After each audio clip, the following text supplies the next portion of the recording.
Hello, welcome everyone to Susie Unshaped. I am new to the live industry, but I am showing up here because I know in my heart that I need to. So, yes, it is actually terrifying and I will get better at it. So, thank you all for putting up with me as I learn the ropes on how to successfully deliver one of these. I still don't really know where to look or things like that. But I did come on live the other day because the universe, if you weren't here, gave me a very large message with a broken and dislocated finger that I wasn't sharing my creativity from my heart, basically. And so that is why I'm committing now to show up to share more from my heart and to help you to dig in to what your heart is actually saying to you and let us get out of this a little bit.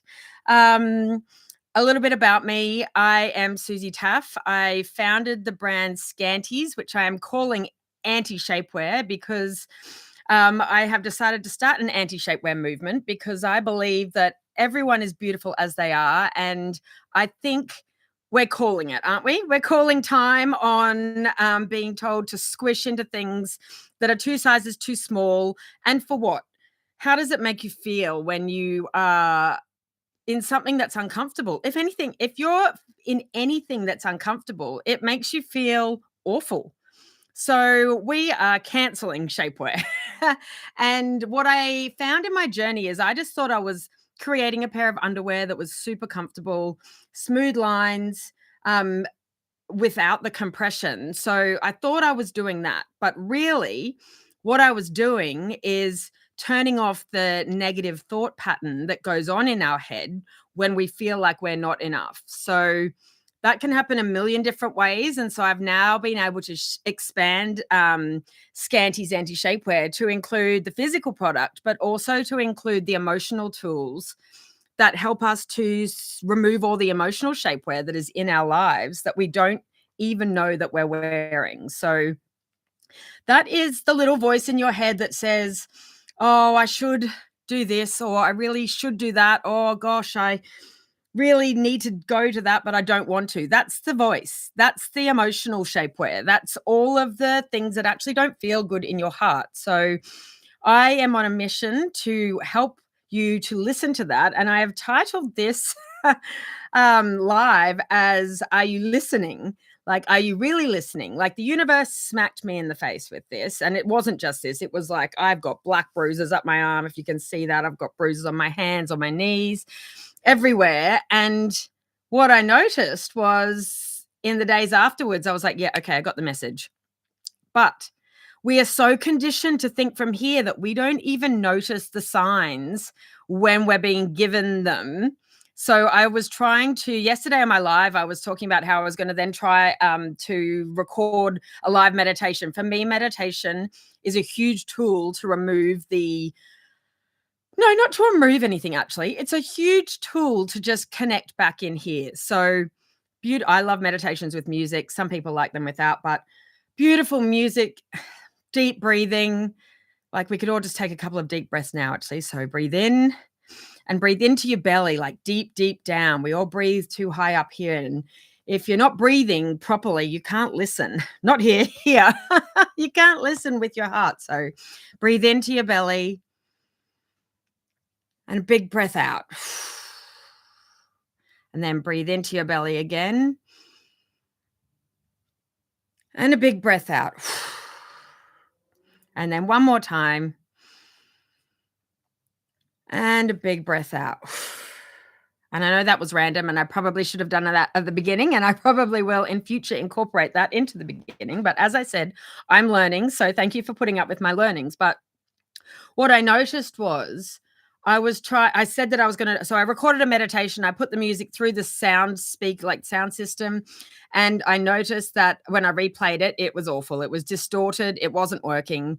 It didn't work, basically. So I then was like trying to download it and upload it into Canva. I had a meditation that I wanted to release for you, and a normal process that I would use in Canva to edit them and move it around.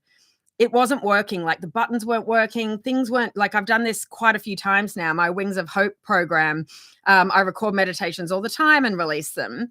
And so I've done this a million times and it still wasn't working.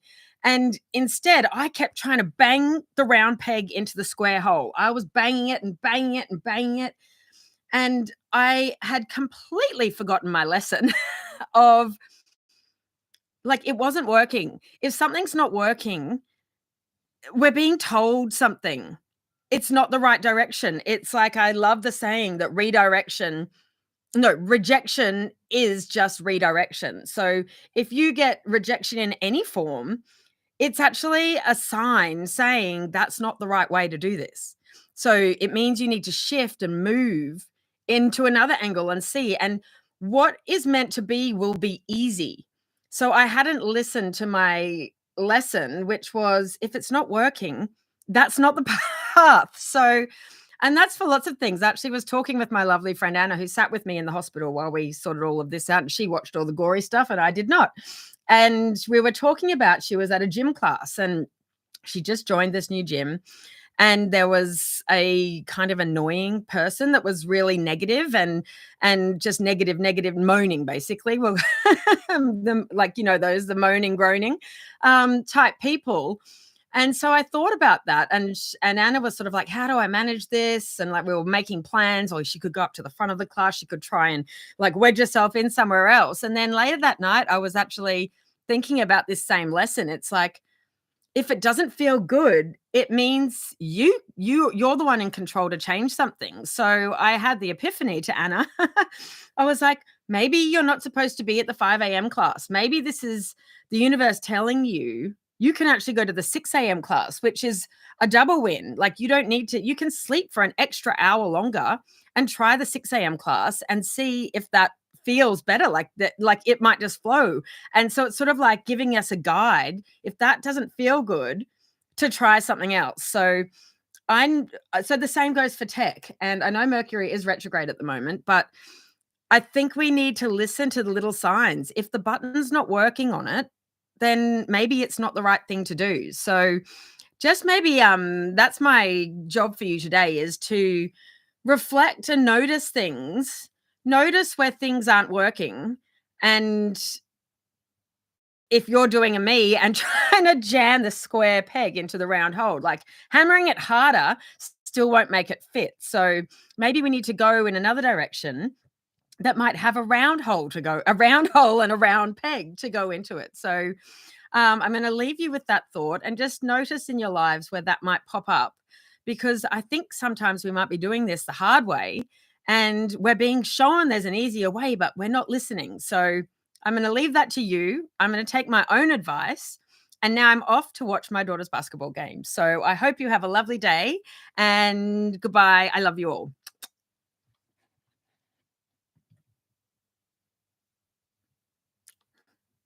It's not ending. I'm still learning this.